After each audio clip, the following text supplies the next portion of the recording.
Oh, okay. Was Okay. mildly successful. What a transaction would look like. Good afternoon. I'm Randy Mays-Knapp. Thank you very much, Dr. Reister. Well, I can't tell you what an honor and privilege is to, one, come back to Bryan College Station and raise our kids and do the things we do, but what a privilege it is to come back over here onto campus and chat with students, and something we never even really thought we would get to do, and it's just a real honor. So we've been a little bit wordy in the past. We're going to try to kind of zip through this a little bit faster and leave some time for questions, but please don't hesitate to stop me if you have one. And if not, we'll answer anything you guys got. So I graduated from this fine institution in 1990. Like some of you, I wasn't exactly sure what I wanted to do with my life. Had the chance to interview in retail product sales, in banking, and some different things along the way, and really followed my passion. Something I'd started when I was 16 years old, working in restaurants, and started my career with Bennigan's Tavern. I don't know if any of you guys have heard of Bennigan's. They're not around anymore. That's not my fault, I promise. And so we moved to San Antonio, and I started with Bennigan's, great training ground. As I worked for Bennigan's, I worked for them about 5 years, and I realized I pretty much learned everything that I wanted to get out of Bennigan's, and they had taught me a great deal, but it was time to move on and learn some more. So I took a job with Schlotzsky's Deli in Austin corporately, became a director of operations, ran about 22 stores across the country in about 8 different states. Super challenging, learning a lot along the way. Thought I kind of knew everything and thought I'd follow my passion, and we decided to open our own Schlotzsky's Deli. It went fair to mediocre, and we can answer some questions about that. And after Schlotzsky's Deli, I moved on to become an equity partner in the first restaurant that I was an actual partner, Mission Burritos in Houston.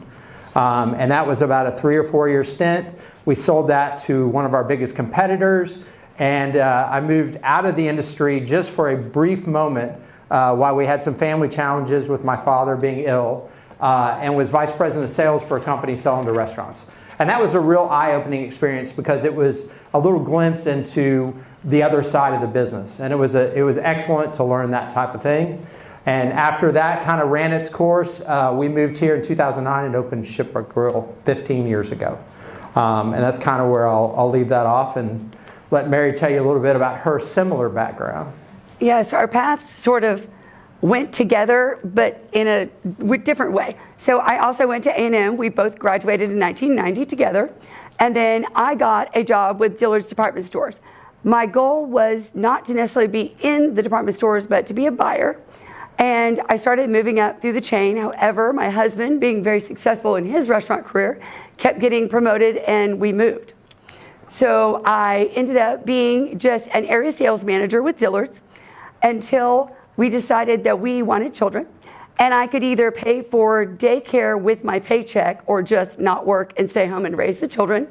So we decided that I would do that. So for 14 years, I stayed home and raised our boys. At that point, we owned the Schlotzsky's franchise, and I would work opposite shifts of Wade. So he would come home and stay with the kids, and I would go to work. He yelled at me several times, just so y'all know. And this was my first foray into restaurants because I had done retail, which is similar, but it's very different. So this is where I kind of, I guess you would say, cut my teeth in the restaurant business, was working for our franchise. Once that was gone, then he started working for Mission Burritos, and I don't know how long into it, he had a catering director that had to go on maternity leave. I was not able to fill that position because we still had really tiny kids and no care. But my PC had just come out with, y'all won't even know what that is, but it was a way that I could work from home and log in from my PC and link into the restaurants. So he decided that our accountant would become our catering director and that I would become the accounting person. So that's where I started, and I worked full-time doing HR, payroll, and just different back office support, and I fell in love with it. I was supposed to be there for 6 weeks, and 6 years later, I was like, she's not coming back to work, is she? And he was like, you're just now asking this? I was like, well, I love my job, and I just thought about it. So for 6 years, I did that and had a great time. And then when Wade went to work for West Tech, we were taking care of an ailing parent, so I stayed to take care of the parent. And once his father did pass away, he brought me on board, and I worked as a salesperson for West Tech alongside Wade. One of our first accounts that I ever sold was here in town. And we got out of the car, we drove here from Houston. He said, you know, this is really hard. It's a hard sale. Do not expect to make a sale today. And he was my vice president because he was in charge of Houston, and the person we were going to did not know that. I walked out of there with a 16-camera deal, which is the biggest deal you could ever do. And I got in the car and I said, I thought you said this was going to be hard. But so that's kind of where we started working together, and then moved here and opened Shipwreck Grill, and you'll hear the rest. So our family, I already said we have 2 sons, Colin and Carson. So the oldest is 30 and the youngest is 27. You're going to hear more about Colin's story through our presentation, so I'll leave that for now. But our youngest son is a lighting designer. He travels around the country to do giant festivals and giant stages for different bands. You might recognize some of the festivals. He goes to Bonnaroo in Tennessee, Lollapalooza, and just finished ACL in Austin. His company is based out of Houston, so they also do the entire Houston Livestock Rodeo, and every stage you see there, they have their hands on. If you've ever gone to the rodeo, I tell you, I got to go and be up in the booth, they call it their front of house, where they run all the lighting, all the sound, and all the bands. It's amazing. I will never do the rodeo any other way. And we added to our family a couple of years ago, back, with Alex, our daughter-in-law. So she is married to our oldest son, Colin. And as you just got a sneak preview, we added this year in 2024, our little Buccaneer Benny Bean Beckman. So this is our very first grandchild. This is his outfit for our grand opening. It was hilarious. Yeah, so in 2009 we opened Shipwreck. And the thing about opening a restaurant, leasing a place, is if you really think about it, at the end of the day, what do you really own? We had a really great restaurant. We were having a good time doing it. But we knew that there needed to be more, because eventually we would end up with just a concept and nothing else. And so in 2012, a friend of mine called me, a broker friend here in town, and said, hey, are you interested in looking at the building across the street? Now I happened to be sitting in Shipwreck. I looked across and it was Shaper's Hair Salon. And I kind of looked across and I said, well, you know, sure, I'm always interested. Sure enough, we went over there and looked at it, and 9 months later we opened Amico Nave, which means friend of the ship in Italian. Was an upscale Italian restaurant. Dr. Reister was our best customer for at least 12 years. And it was great. We had an opportunity to buy the business. We had an opportunity to incorporate things we loved in restaurants. It was actually a little bit even more like what I thought I would do initially, but the first restaurant was shaped like a boat, so I was kind of set on doing seafood. We opened Amico Nave and just kind of kept going from there. A couple years later, we decided to branch out and we started Admiral Catering. And kind of the premise of Admiral Catering is to become legitimate in catering. So people would come to us and say things like, you know, I had a party and I would have used you, but we didn't want seafood, or we didn't want Italian. And so Admiral Catering was a way for us to brand our catering, that we did, of course, seafood and Italian, but many other things, and put it out there so folks weren't even really necessarily aware it was Wade and Mary and people that own restaurants. And it took off. And really the value in catering is sending out a few $1,000s in product at lunch or at dinner or both before you even open your doors. And so it became very lucrative. You can see some of the cool things we did. Aggie Mustard in the left-hand corner. We've catered for a lot of SEC schools as they depart, the football teams as they depart, sometimes happy, sometimes not happy. We like the not happy ones a lot. But that's been a huge part of our business and makes up about $750,000 of what we do a year. But being sick restaurant people, we didn't stop there. We've always been passionate about downtown Bryan, and a spot opened up in downtown Bryan 6 years ago. And being the sickness restaurant people we are. He is crazier than I am, I will say. I am a little crazy. We decided that we would branch out. We love downtown Bryan. Who has not been to downtown Bryan before? Anybody not been down there? That's impressive, because it used to be a lot of people. Well, awesome. Well, we love it down there. It's a comfort food restaurant. Breakfast, lunch, and dinner. It's open 7 days a week, as is Shipwreck Grill, and has been a lot of fun to do. And you know, with 3 restaurants and a catering company, at some point we really had to kind of look in the mirror and say, is this what we want going forward? True story. And so when we looked at Shipwreck, most people in town, I didn't realize this, thought we owned the building there. We did not. We were just leasing. And like Wade said, at the end of the day, you've got a staff of people, some recipes, and a name, and that's it. It can all go away very quickly. And after COVID, we've seen landlords increase rents by 30 to 40%. We've seen issues that are happening. We needed to get out from under that and be our own bosses and be where we owned. So we made the very challenging decision, I don't think I've cried this hard in my whole life, to close Amico, that was my baby, and to move Shipwreck across the street. And you have a restaurant that you own in a building that you own, and you're going to take the other restaurant that you own and move it literally across the street. How hard can that be? Really way harder than you would ever think. So, and this started 2 years ago. So when we were here last year, we knew, but we couldn't tell anyone. We did not tell our staffs till February of this year, of 2024, that we were closing, and we presented it to them because we did not want them finding out from anyone else, and sort of rolled this whole thing. But we started a year and a half before that working with architects, working on design. How do we want this to look? We know the business. We've been in it for 15 years. How do we make it better? How do we seat more people? And we're so excited to announce the Shipwreck Grill 2.0. It has been very well received. We opened in September, the September 2nd of this year. So we've got 2 months down. And it has been very well received. We have more space in the bar area alone than we did in our entire other restaurant inside. And everything else in the other restaurant was not climate controlled. It was either outside and covered or outside, no cover, starlight only. Do y'all realize how many days a year we have that are either really, really hot or really, really cold or really, really fly ridden or really, really mosquito ridden? About 95% of our days. And if you're coming from a bank and you're in a suit, do you want to go sit outside when it's 100 degrees to eat lunch? No, you do not.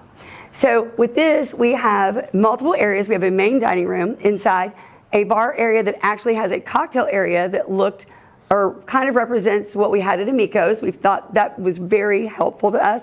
Customers loved it. But then we have an outdoor patio area that is completely climate controlled. Has 3 roll-up garage doors and awning windows. But anytime that weather is not like California perfect, we just shut it down and we can air condition and heat it. It has been wildly successful. We seat probably 4 times the amount of people that we ever did, and 4 times the amount of people come in because they know they can find a seat and that it will be climate controlled and they don't have to worry about sweating or getting wet or having flies in their food. So we have been overjoyed to make this the conclusion. And when I look around, I really feel like that's what that building was meant to be all along. God just took me in a little 11-year journey so I could get there and understand it. But if you haven't come in, please come in and check out our new boat. It's pretty fabulous. The 3 things that we talk about the most with our staff are the food, the ambiance, and wow service. And like Dr. Reiser said, it's not just about a restaurant. It's not about feeding people a meal. Of course, that's what we do on a daily basis. But the most important thing to us is that you come in and you have an experience. And each one of those things is critical to the experience that you will get. If you go to a restaurant and have a great time with your friends and you leave and are like, wow, that was the best time I had. I don't know how many of you think back, but I guarantee you a couple of things happened. You went in and the music and lights were perfect. They were not too loud, not too low. Music wasn't overbearing. It wasn't too low for you to hear it. Your server was probably great, gave you everything you needed before you asked for it. You were able to talk and have fun with your friends, and then by the time the food came and you were starving, it was delicious. All of those things created an experience, but in and of themselves, they are hard to achieve. Obviously, you have to have great food, but the ambiance is equally as important. The lights have to be set correctly. If you've ever gone into a really nice restaurant and you look up and you feel like you're in an operating room, it's about as bright as this is, and you're kind of like, it almost feels like everybody's looking at you. So we like to make it comfortable, a little bit dimmer at night than we do during the day. Music, we have levels. We have levels marked that we change throughout the day. If it gets busier, the music needs to be louder. If there's less people in the restaurant, it needs to be quieter so they can hear to talk. All these things combine, and then you put the service on top. Wow service. You don't find it often anymore. And the places that do it are getting kudos. I have had more people since we opened the new Shipwreck come in and say, my server was amazing, and I don't see that anywhere anymore.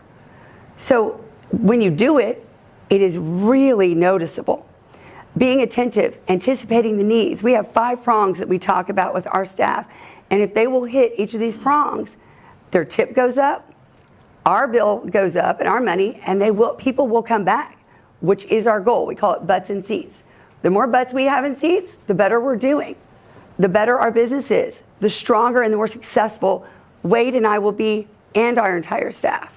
So we put these 3 together and we preach it like you would not believe. Talk about it constantly. We have service classes. We've actually just implemented we're going to implement a new project this fall that we're going to have someone be a service ambassador for us.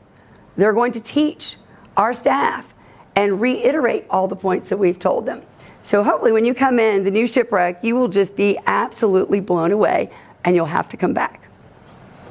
So as she said, this is what we do day in and day out. This is our business. Now let me ask the question. How many of you guys truly think you want to be an entrepreneur? You want to own your own business? By a show of hands. Okay? So this is obviously important. If you're an attorney, you've got to be a great attorney. If you're a restaurateur, you've got to do all these things. If you're a florist, you've got to make really pretty flowers, right? But what a lot of people don't realize is how important getting outside of your business is. And what I can tell you is 15 years ago when we came to town to open Shipwreck Grill, we came for 2 reasons. We came, 1, to open a business, and 2, to completely immerse ourselves in this town. And Bryan College Station is one of those towns where you can do that. You can be somewhat of a big fish in a small pond, if you will.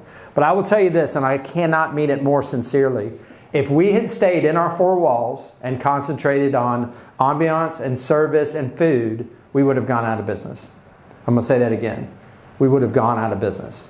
The way that we've built our business in a town like Bryan College Station is through community involvement, being the face of our business, and getting out of the 4 walls and getting people to want to come into our business. This list here is just a small inkling of some of the things we've been involved in the last 15 years, and some of them are extremely profound. We have a very strong Chamber of Commerce here. Mary first served on the board of directors. We both went through their Leadership Brazos training program, and 2 years ago I was chairman of the board for the Chamber. Just being out and about in this community with that many people at any given time is what makes you. And anybody in here that raises their hand and thinks you want to own your own business, what you need to remember is you have to be the face of your business. You are your business. And people aren't just going to come in because you have the right social media or because you have the right sign. They're going to come in because you're going out and introducing yourselves and they're saying, hey, we want to do business. Yeah, I want to add to that because Wade first told me, it dawned on me, it had dawned on me, you need to give people an excuse to come see you. And I was like, we have a great restaurant. We have amazing food. He's like, that's not enough. You need to get out there, make them want to come in. They need a reason. And just being there is not a reason. It's an interesting thought. So I'll throw another one at you that isn't what you think about when you think about just opening a restaurant or being an owner. And Joshua asked a great question when we were outside. He said, what about your competition? How do you handle your competition? And that's kind of a loaded question. And there's a lot of ways to look at it. But I'll tell you the best way to look at competition is sometimes to look and say, how can we together, even though they're competition, make ourselves better? So in 2010, I started and helped found what was called the Taste of BCS.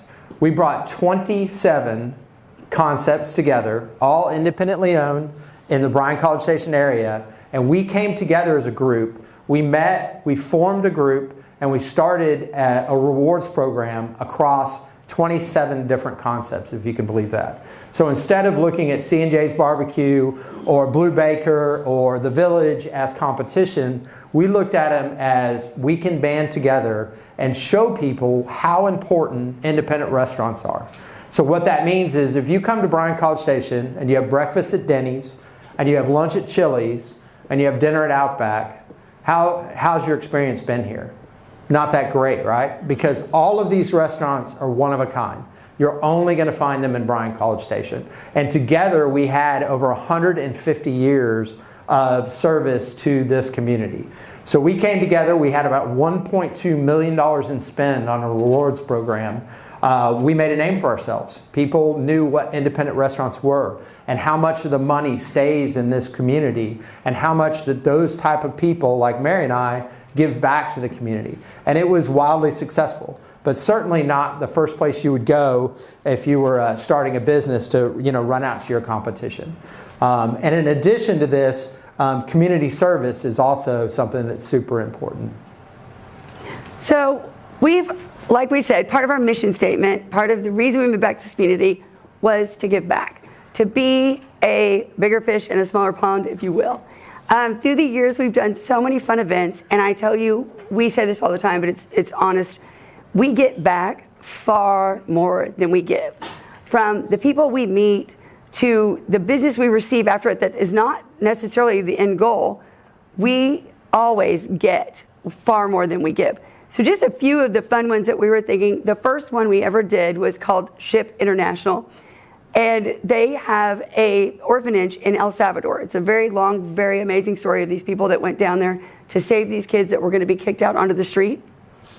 And they named it Ship, and we had Shipwreck, so they thought it'd be really fun to partner. We did, and raised money for them. Fast forward, my son ended up spending his spring break in El Salvador at the orphanage, helping to build part of their water system, which they've now finished. He also may have caught the banana trees on fire, but he did say that he did actually put that out as well, so we're fine. And that'll be funny later when you figure something else out. We also do Empty Bowls Junior. It's a local fundraiser that annually kids in elementary schools and junior high, I believe too, make bowls out of pottery in pottery class. So they're bringing the arts back into school, which I fully support. I think that's amazing. Creative thinking is hugely important to people. But then they sell these bowls, and the community comes out to buy these bowls, and the proceeds goes to the food pantries for these schools. You don't think about it, but they offer meals to these children every day, even breakfast that's not necessarily offered at school if these kids cannot afford it and they do not have a good meal at home. So Empty Bowls Junior, we've done forever. Local restaurants sponsor soups. So in theory, when you buy your bowl, you can put the soup in it, but we usually serve it in styrofoam because the dishes have not been washed. But you buy a bowl, you get a bowl of soup, you're doing something great for the community. So we've done that for many, many years. This one is near and dear to our heart. In 2013 here, there was an Elks Lodge fire. 4 firefighters were critically injured. 2 passed away in the line of duty, and 2 were in the burn unit in Houston for over a year. This community doesn't see things like that, which is amazing. But when it does, people come together. And everybody was trying to figure out what to do. Wade is brilliant in the fact that he said, when people don't know what to do, come together, because you can't just walk up to somebody that you found out has cancer and give them $20. It's just awkward. And maybe you can't afford to give them more. But if you come together and say, we're going to have an event, everybody bring donations, you will raise an amazing amount of money. In 4 days, we put together a crawfish boil in honor of these firefighters, where we were just going to sell crawfish and give the proceeds to the fire department.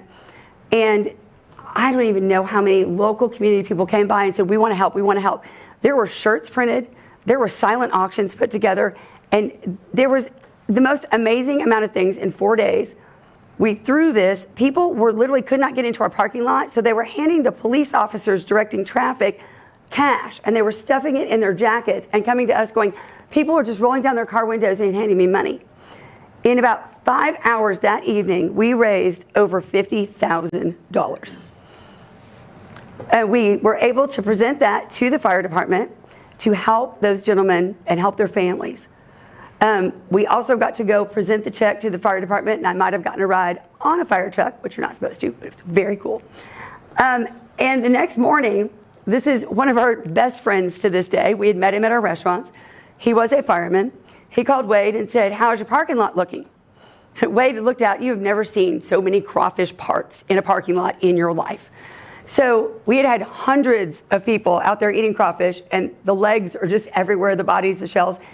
We were gonna go out there and start sweeping up, and he's like, don't do that quite yet. Next thing you know, the staff comes running back to the office. Wade, you've got to come out here and see this. There's a fire truck in the parking lot. I don't even know what they're doing. They got the fire truck out, again, not really legal, but tapped it to the local hydrant, and washed our parking lot off in 15 seconds. So the support is unbelievable. Now this is us that day that we presented the check to the fire department. My oldest son is right there in the Shipwreck maroon shirt. And fast forward about 10 years later, Colin decided he himself, thanks to Billy, the guy that sent the fire truck, that he wanted to be a local firefighter. So Colin today is a local firefighter, paramedic, and he just got promoted to FTO, which is Field Training Officer. So we're super proud. Had no idea back then, but it touched on something that would be very near and dear to our family's heart for the rest of our lives. I mean, giving back is probably the biggest joy that we have in restaurants. And we're able to do that a lot by giving out passes and supporting schools and doing all those things. But like Mary started with, the amount of business and the amount of love we get back is sometimes like we get more than we even expected or that we wanted. We're like, hey, we're just trying to make a difference and do some small things, and people just reward you in a community this size. So it's super, super neat. Well, it's the same thing when you give back, and you could put it like we did wine dinners at Amico Nave. Mary and Wade cannot afford to go write a $10,000 check at every charity event. We just can't. But we can offer a wine dinner for free at our cost, which then can be auctioned off. And we sold 3 in one event one time, and we raised over $13,000 for the charity. So when you think about how you can give back, don't be stuck in the I've got to reach in my pocket and write a check box. Think globally. Do I have friends that we could get together and we could cook barbecue at someone's house and then somebody could bid on that or whatever, because it makes a big difference and it's fun. So, a question that a lot of people ask owners or entrepreneurs is, what's your biggest challenge been along the road? And that's probably pretty obvious to everybody, and all of you guys probably had your own challenges. But our biggest challenge, obviously, was COVID. We've never thought of something so hard. We have fought challenges with staffing and equipment and growing our business and downturns and all the things, but we never ever, like anybody else probably in this room, ever expected to experience something like COVID. And to give you a little insight into kind of going back to the giving and to the teaming up with others, what happened during COVID was fairly amazing. It was a natural that all those restaurants that had merged together to promote ourselves came together to support ourselves. And we quickly fired back up into an amazing restaurant organization. We went from the 27 original restaurants that had been in the Taste of BCS, which we had eventually kind of let go due to technology and not being able to carry that rewards program. But we all jumped back in, 52 restaurants strong. Right off the bat, we hosted conference calls with the TABC, with our leaders in Washington, with our state leaders, with the local health department. We talked to each other on a daily basis about what was working. Were drive-thrus working? Was it working to go out and sell lasagna meals on the side of your business? When we were doing crazy, crazy things ourselves just to try to make ends meet and try to staff as many people as we possibly could. But this group came together. We still have a text thread with 52, probably more than that, restaurateurs. And we all know we hate text threads, or I can tell you I hate them. But this is one that we still support each other.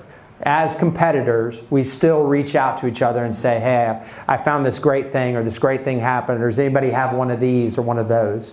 And from this, it kind of went right back into the giving. And what we were able to do from these 52 restaurants is we were able to start something called Brazos Feed It Forward. And this was a testament to the restaurants trying to fight to do anything they could, and a testament to all of us giving back to the community. And what this was about was us producing $10 meals to provide food for, at first, first responders and hospitals, first responders, and firefighters and police. Yeah, exactly.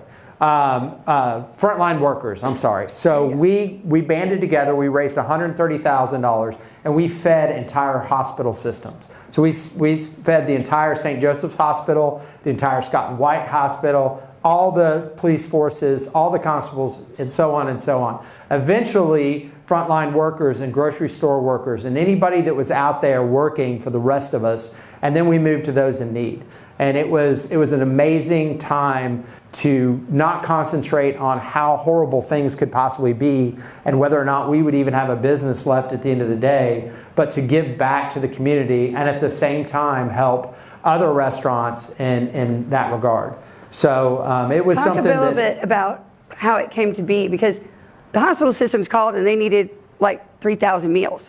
So explain how it worked with everybody being together. Well, it was one of those things that if we could figure out a way to supply the food, we obviously wanted to do that, but we couldn't. I mean, we weren't even open, so we didn't even know if we'd have businesses. So it was a natural thing to say, okay, well, we can't do it for free, but if we can talk other folks into it, particularly the city of College Station and the city of Bryan, then we can support those. We also had, I think one of the pictures was not on there, but we had drive-thrus where people in need could come drive through and pick up. We would feature different restaurants each time, and we would do 1,000 meals at one of those drive-thrus. So, well, and like super our cool restaurant stuff. could maybe do only 200 meals. So the whole project didn't look like it would work because we're like, we can't feed a hospital. That's when you come together, well, if 5 restaurants each do 200 meals, guess what? We now can feed that hospital.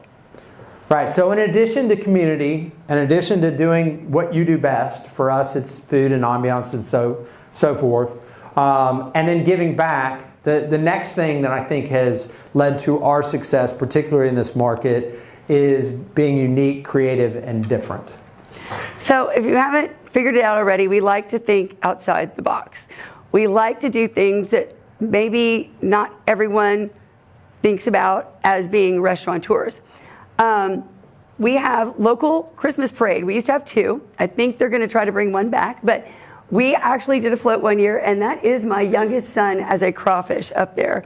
He actually was Dougieing with the crawfish outfit on. It was pretty fabulous. I mean, it was 34 degrees, and Wade was in the van, so that was not fair. But we literally rolled through town with a crawfish in a pot and just trying to get name recognition, just recognition for ourselves.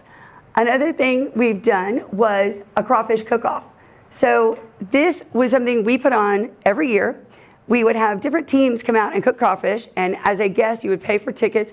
You'd go taste all the crawfish, vote for your favorites. There was always a team champion, but it was a way to raise money for the 100 Club. And if anybody doesn't know, this is an amazing organization. They will pay for any first responder for literally their kids' college, their home mortgage, and any one of the things that they need so that the family can grieve. The family can bury their husband, wife, whoever. And they do it for firefighters and police. So we raised all this money every year. We're able to present a check to that organization, which was able to help these people that had lost their loved ones in the line of duty. The next one we do is Mardi Gras. I don't know how many people have ever been to Mardi Gras. It's fabulous. I'm from Southern Louisiana. It's something I grew up with. My mother and her sisters started the first women's only parade in Houma, Louisiana. And so when we moved here, we were going to go to Louisiana every year, and we had to stop to own Shipwreck. So I said, well, if we're not going to do it, I'm going to have my own. Well, careful what you wish for. We are now, like, I think it is 14 years in of doing Mardi Gras every year, so we're not able to go back to Louisiana because we're doing our own. But we've had up to 750 people. We hang beads, we throw beads, we have live music, we do crawfish. It's an absolute blast, and I'm very excited to see what that looks like this year in our new home. The last thing that I'd like to talk about, and this is your homework, so you might want to take this down. We have our own YouTube channel, and featured on our YouTube channel are 3 videos that we did. We started doing videos to not only promote Shipwreck, but to kind of get our staff to have a blast, and they took off. And we are very much due for our 4th video. But our first one we did was I'm on a Boat, based on the song that you all know. That is us on the roof of the old Shipwreck building. And if you watch the video, you can actually see this window here bulge to almost the point of breaking, which would have been very, very bad to explain to the insurance company why we gave away dollar beers and had people dancing on our roof. But it was amazing. So then our second one, we used to watch the show Deadliest Catch. So we did the Deadliest Catch featuring giant crawfish.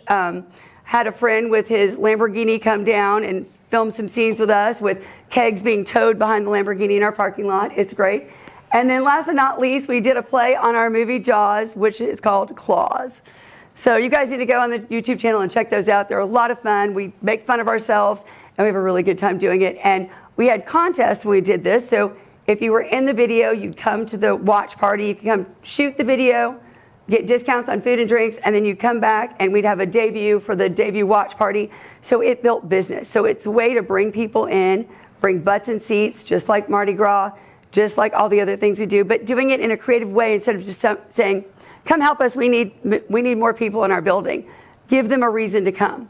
We gave them several. I may or may not have been T-Pain, and I'm on a boat. So everybody would ask, like, why was Wade not in this? But he was. So the other thing we get asked a lot, and I think a couple of people asked outside, what are the biggest challenges you guys face? And there's challenges in any business, there's challenges in any job, but there are certainly more challenges in ownership and entrepreneurship than sometimes that you would think about. The number one challenge for us these days, and it kind of teetered on this being the number one challenge, is definitely staffing, hiring. There is a different work ethic. I don't want to stand up here and be negative for a long period of time, but there is a different work ethic that we are used to from 5 years ago.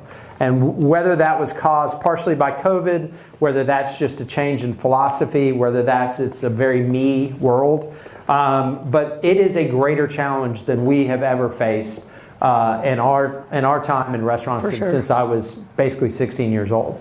It's always a constant challenge, and in any business, you're most likely going to have employees.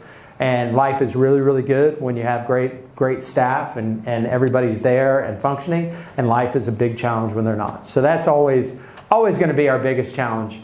Equipment is a challenge. As you can imagine, as we open 3 restaurants, a catering company, 4 catering vehicles, 12 air conditioners, 22 refrigeration units, something breaks every single day. And when I say every single day, I mean literally every single day. Sometimes it's something small, sometimes it's something large, but keeping that operation of that size running, it would kind of rival maybe running one of these buildings or a few of these buildings on campus. So equipment's always and during the construction, we didn't really even think about it. Amico Nave was completely destroyed, had no outside walls on the front half, but the kitchen was still intact and still working. It was still producing catering orders for us. So try, having your electricians come in, and I think it was every day. Either the electricians had turned off the power to the stove, or the plumbers were there doing something, we had no running water. The city was also doing construction behind us, so they were turning the water off about 12 times a day. So it's real fun to run a business while trying to do all of that. Pretty scary, actually. So regulations, any business has regulations. We have lots of them. We have the TABC, we have the health department, we fall under OSHA and all those kinds of things. So you're constantly trying to do the right thing, not just for those particular agencies, and they may walk in and inspect you, but because you're taking care of your guests, and it's important, in sanitation and all those things. So there's always a host of things you have to do to comply within whatever it is you do, no matter what you become as an entrepreneur. And prices and costs. Always a challenge. A bad year for tomatoes, a bad year for oranges, a bad year for avocados. You see those things spike. That's always been the nature of restaurants. It's a margin business, and you're operating. But COVID has added a new dimension to that. And we still have not come down from the price increases that we experienced during COVID, which has made the margins a lot smaller in restaurants. And why you probably see more restaurants, particularly smaller mom and pop restaurants, that are closing because the costs are significantly higher. The staff is harder to get and keep. And in some regards, it's just not worth it if you're not doing enough in revenues. And then a work-life balance. Any entrepreneur is going to have a work-life balance. Or lack thereof. Or lack thereof. So this is our lives. Restaurants is a life. It's certainly what we love to do. It kind of consumes us. We're as close with our staff sometimes as our family. We're around our staff more than our family. But no matter what you do, if you go out and become an entrepreneur, you will have a work-life balance. You'll have that wedding you're invited to, or that event that you're supposed to do. At the same time, you've got a client yelling at you that you have to get that thing out. So that's something you always have to kind of consider. So I will summarize, and actually we were pretty quick. So I will summarize kind of what we went through and why it's important. So the first thing, that you should know is the most important thing if you're going to become an entrepreneur is to master your craft. And when we talked about our backgrounds, we didn't go way in depth, but the bottom line is both of us have a ton of experience before we went out and tried to do this on our own. Utilize your wonderful degree from A&M and go out there and find businesses that will train you and teach you what you want to do. And don't try to become an owner or an entrepreneur until you've learned every little bit that they can teach you. That's what it's about. Go out, jump around companies once you've learned everything you can, and really and truly master your craft. So when you go out and do it on your own, there's way, way less surprises. Secondly, you're the identity of your business. Like I said, and I'll say it a million times, if we had stayed inside those four walls, we would have gone out of business. And that's pretty scary. You've got to remember, you've got to get out there. You've got to be the face of your business. It is everything for you to bring people to you versus you going and bring them. And there's no marketing in the world that can do better than what you can do for yourself out there. As we said, give back and make a difference. If you do well, make sure you give back and make sure you're enjoying giving back. People will notice. It makes a big difference. Like I said, and Mary said, we get more accolades than we really ever want to get, but it doesn't ever stop us from doing more and more and more. So give back and be involved. Network with others and like organizations. Like I said, it's not the first thing to think about, hey, I'm a florist, so I'm going to go to all the other florists in town and we're going to get together and have a happy hour and talk about what it's like being a florist. That might not be what you think about, but if you really start to think about the fact that can be very, very rewarding because you're all doing the same thing every day. And you don't have to necessarily, you can still be competition and still kind of help everybody out and that kind of thing. It is extremely cathartic to get in a room with a bunch of people that do exactly what you do and understand what you do every day, how you do it, and how it can be frustrating and challenging. It's amazing. We started a happy hour a couple of years ago, and of course we are restaurateurs, so we rarely get together. It's like twice a year maybe. Of certain restaurateurs, we go to one of the locations and we just have a happy hour. And we just talk, and we can talk about what we're frustrated about. And yes, we're all seeing it. And it just, misery does sometimes love company, or talk about solutions to problems that we've seen. And it's amazing what you will come away with. Absolutely. And the last one, be creative and unique. If you watch those videos, if we told you all the crazy marketing things that we've done, some of them are fun, some of them are funny, some of them are serious, but be unique, be different. You got to figure out why somebody wants to come do business with you versus the next person. And it's not as easy as it sounds. It's not just an ad on television or a social media post or being in the right place at the right time. It's about a uniqueness and distinguishing yourself from others. That's a good thing because when you talk about that, we are now more connected than ever through our devices and through our networks and through the internet. And yet it's harder to reach individual people than it ever has been because everybody's on a different platform. It used to be you put an ad on the local TV channel, 90% of the household saw it. That is no longer the case. You've got streaming platforms, networks, phones, devices. It is hard to reach people. When you do something creative, people start to talk, and word of mouth is heard by many. So that's it. So we actually made it for some questions. So hopefully you guys have some questions. We love questions. Anybody? Yes, ma'am. Hi, my name is Brooke Galls. I'm a senior studying agricultural leadership. And you have a microphone. And you mentioned during your presentation how difficult it was to move Shipwreck across from itself. I was just wondering how were y'all able to accomplish that? Many, many hours and many sleepless nights. I tell you, there was 3 months there that one of us was up at 3 a.m. every morning. And then the other one, the next day it would happen too. We didn't talk a lot about it in our presentation today. We work very well together. We've found through the years that we have very different strengths. We come at problems from two 180-degree different angles, but we almost always end up at the same place. And that's the important part.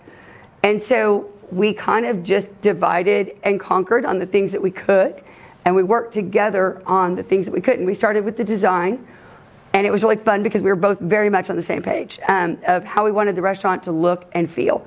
And then we went from there to the actual construction, which Wade was actually the GC. So he was not only running 3 other concepts, he was having to be in that building 90% of the time because the contractors come out, where do you want this? Right there. And you look away and they put it over there. And you're like, no, I said right there, you got to move it. So literally he was sort of tied to that restaurant and I bebopped back and forth. I worked on, creating, we switched platforms as well. We went for a different POS system. So that's rebuilding your entire menu from scratch. Every single thing that somebody could modify a meal with has to be programmed into that system. So I started working on that, creating our actual hard copy menus, going into our reservation software and starting to create that. So we just sort of divided and conquered, and you take it one day at a time. Today, these 100 things have to get done before you leave the building. And if that's 17 hours later, it's 17 hours later. I mean, you probably have something to add, but... Well, like she said, it was harder than you would think. And had we just literally not done the construction we did and moved what we had over, would have been a little easier. But it was also very emotional. 15 years in one location, closing a restaurant that was, your baby, that's something you'd put your life into for 12 years from scratch. So there was a lot of emotion tied to it. And then there's always the unknown as an entrepreneur and an owner. I mean, a slow day, even though you have busy days, will scare the crud out of you every single time. And so you're moving a successful concept across the street and you're thinking, I got this. I mean, everybody's still going to come, right? Not necessarily. And so a lot of sleepless nights worried about, are we screwing up the thing that we actually have? And the other thing I will add, and Dr. Reister can back me up on this, we went to friends and family and asked if we were making the right decision. Even though once we had the plans done, we were still willing to throw it all back and go, okay, bad decision, we'll just move on. And Dr. Reister and I went to have coffee one morning, and I was a little nervous in telling him because he was one of our biggest fans and one of our biggest Amico Nave fans, and I wanted his, not just his approval, but I wanted his actual reaction and stuff. So that was a big support structure with all the people that have supported us for over the years. One more question, and then we're going to break up, and you ask individual. Yes, ma'am, right up front. Oh, into the mic. Oh, I'm sorry. You're not in charge. I'm not in charge. Maybe 2 questions, since he was already... Okay, my name is Kayla Jimenez. I just kind of wanted to ask, hang on first, I'm ahead of myself. I'm the AgEc 424. I'm doing agricultural economics, focus in finance and real estate, and doing the entrepreneurship minor. Nice. I was wanting to know, whenever it came to getting all of these different companies together, what kind of process did you guys go through? Because I know that my business is not restaurants. But I love the concept of getting different people in the community together. Sure. So using professionals, if you're asking about structure and things like that, we made the mistake with our very first restaurant, with Shipwreck Grill, and when we went to go do our taxes, our CPA, who we had not talked about, we had talked about it with our attorney, was like, you guys set this up all wrong, and here's how much you're going to owe in taxes if you don't change it.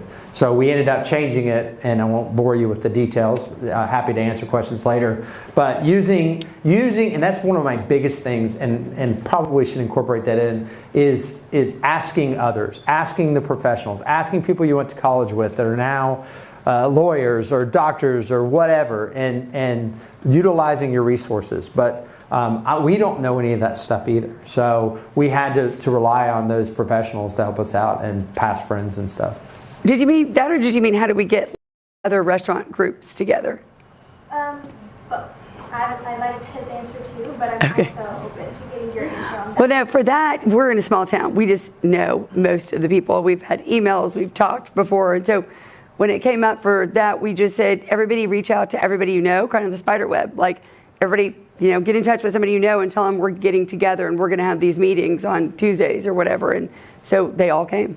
They were skeptical, but they came. One of the coolest meetings I've ever had in my life, though, was as COVID rolled in, and we just called every restaurateur we know, said call every restaurateur you know, and 52 owners showed up, and we're all sitting there, and all of us are scared to death.